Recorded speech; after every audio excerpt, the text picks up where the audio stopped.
Hello everyone, this is Dr. Dicks. Like, share, subscribe to the channel.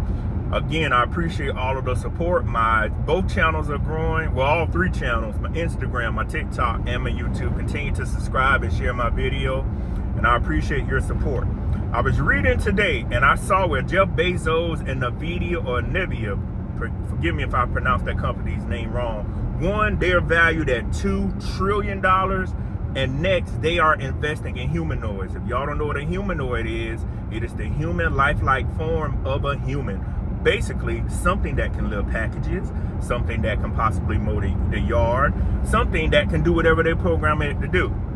So I want people to understand, and what I want you to realize is, we're now going from the technology being a software base to where it's just doing things while you're stroking keys. I'm just giving a general example, doing analysis to where it's in a physical, let's say it's a 5'10" robot that can lift a package,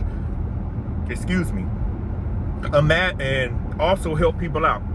I'll give you a good example. Imagine if you had an elderly parent or someone that needed help. They had a humanoid that lived there at the house with them to say, could you lift that package for me? Yes, Miss Johnson, I'll lift that package for you. As you know, somebody elderly or somebody that had eye surgery, let's say they're not supposed to bend down and lift anything because, you know, they don't want the surgery or whatnot to mess up their eyes. And then somebody elderly, their bodies aren't made to lift something heavy over 25 pounds. Imagine you going to your parents' house or your grandparents' house and they have a humanoid there. That's what we're headed for. I want people to sit here and I want you to vision and just realize how deep this technology can go. One of the good things about that is if somebody's not there to help the person, the technology can help out somebody. Two, the technology can actually call for help.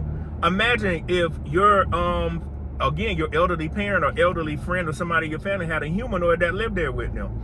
I want people to understand companies are going to go full-fledged in, and the other possibility that will happen, which is more likely too, they're to replace people at these warehouses working.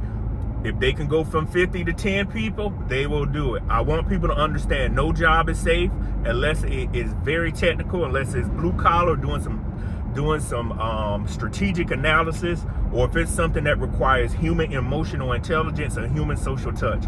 Also, what I want people to understand, the repetitive jobs are going to definitely go away.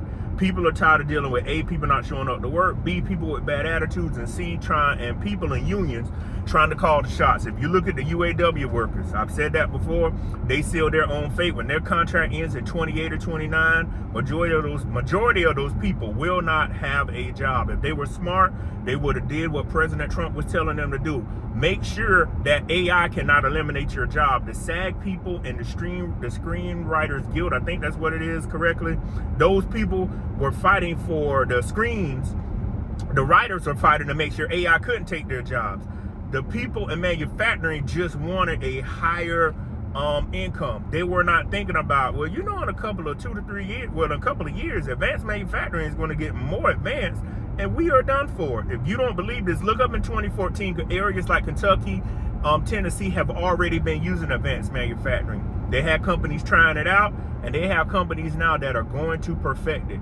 What I want you to understand, if Jeff Bezos, Nvidia, just some of the companies willing to go into humanoid research and to see how they can get this to work, that is showing you certain jobs are already done for. When I'm talking about those warehouse jobs, I'm talking about those manufacturer working jobs. Jobs that require a lot of bending and twisting on the human body that leads to higher healthcare costs, a humanoid can do it.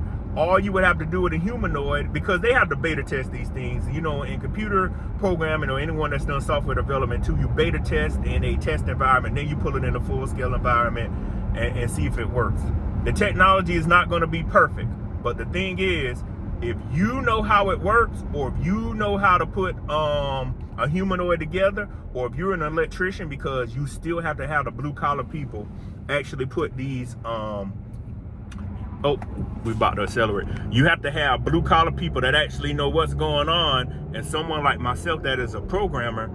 Well, I haven't programmed in about 12 years at SQL. You'll have people like myself that are great programmers that can figure out how these things work and fix them. So those two types of occupations work together. That's why I was telling everybody, you got to have a diverse skill set. If you're white collar, you need to learn how some blue collar things work.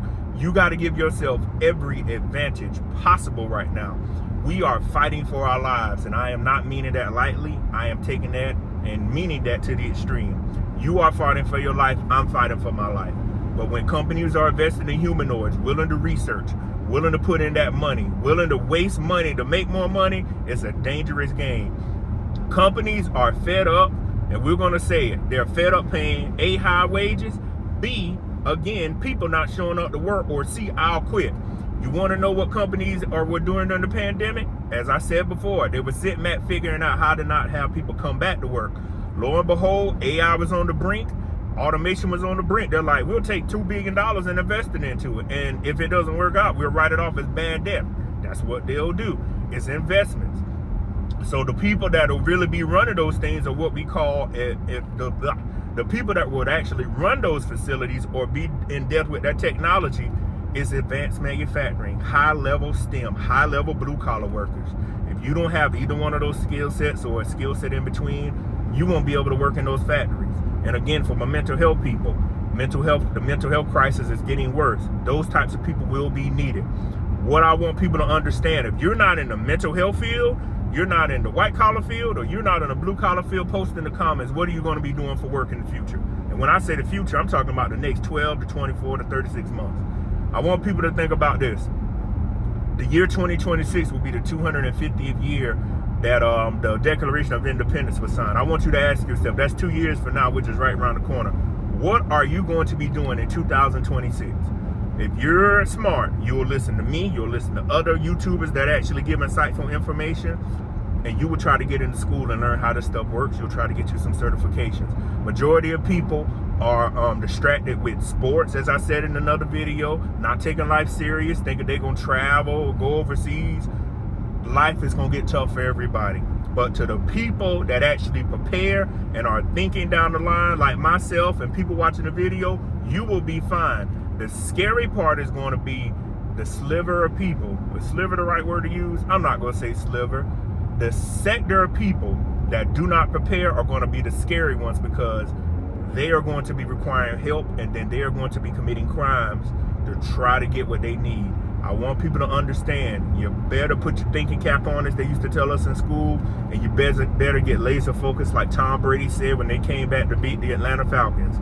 You better be so focused in life to where if a gnat flies in your face, you could get it right out the way and get back to what you were doing.